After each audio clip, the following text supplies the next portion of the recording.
What's up, ladies and gentlemen? Welcome to today's edition of Dream Firm Spotlight. My name is Tyler S. Clark, co-founder of Dream Firms, where we create generational wealth and impact for entrepreneurial accountants by systemizing how they attract, win, and retain the business of their dream clients. And to help you to do that, I thought it would be interesting if I went back into the archives, the history of when I had my own accounting firm, and ultimately the mistake that almost cost me my firm. Now, what I want to do is I want to paint a very vivid picture of when this became very clear to me.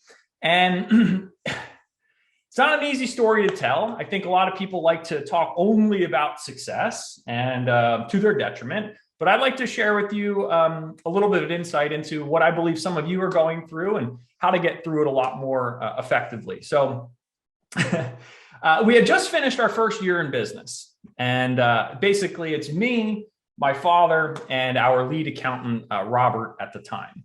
And we're sitting down and we're doing something crazy for accounting firm owners. We're reviewing our P&L, we're reviewing our balance sheet, we're taking a look at the numbers, crazy concept, and we're analyzing them, and we're looking to be our own advisors. And needless to say, I hope you guys are all doing that. And I remember this moment very clearly because it felt like it should have been a moment of celebration, because we had really achieved what we had set out to do at the beginning of the year. We had added 6 figures of new growth as a complete startup.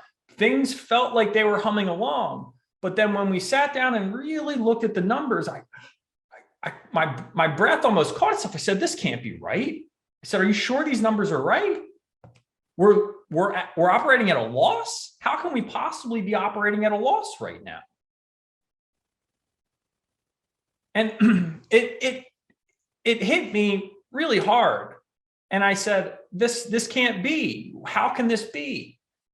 And so as the emotions started to subside, we got meticulous. We said, okay, let's really go through and take a look at what is causing this loss in profitability, because we can't continue to operate at this run rate. And so we started to go through, and I started to look at it and I said, okay, we've got some very large items here. What can we do about them? Number one, we had a large expense in advertising and marketing. Kind of comes along. We said, okay, well, we built a nice base of clients. It'll come into next year. No problem. We can live with that. That was part of the plan. But then we started to get a little further, and we said, well, it seems like we might be a little overstaffed or underpriced.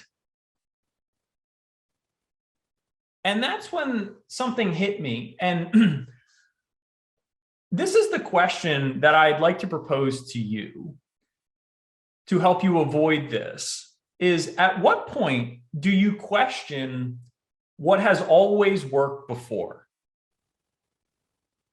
At what point do you question what has always worked before?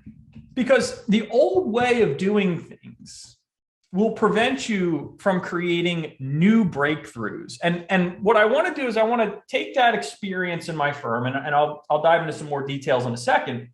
And I want to transition it to the mindset of the entrepreneurial accountants that are crushing it, and the difference between the way the old world, the way we were doing it in year one, had this mindset breakthrough, shifted things, radically changed, and had breakthrough profitability the following year, that I want you to be able to do right now. And I'm actually going to use a quote from Bezos. I'm not a huge Bezos fan in general. You know, he got a lot of wealth, good for him. But this quote to me is exactly the way we all need to be thinking about our entrepreneurial endeavors. And here's how it works.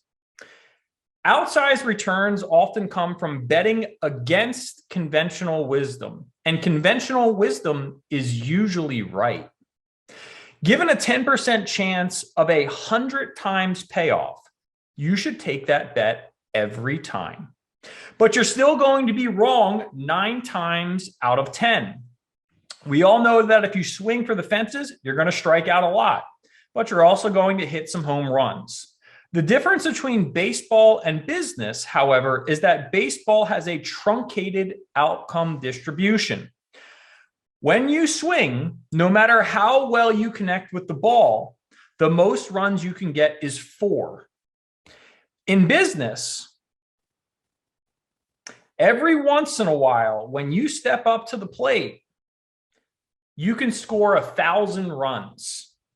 This long tail distribution of returns is why it's important to be bold. Big winners pay for so many experiments. And so what I realized is that the old way of doing things, smiling and dialing, only targeting the local business, attending BNI, the things that had been the bread and butter of growth, the old way of doing things, using CPA site pollutions and giving them $150 a month for some ambiguous gold SEO package, all the things that were historically the right way of doing things. All of a sudden, I found myself in this new age, and they had been working. They felt like that they were correct. Having the office space, having the professional place.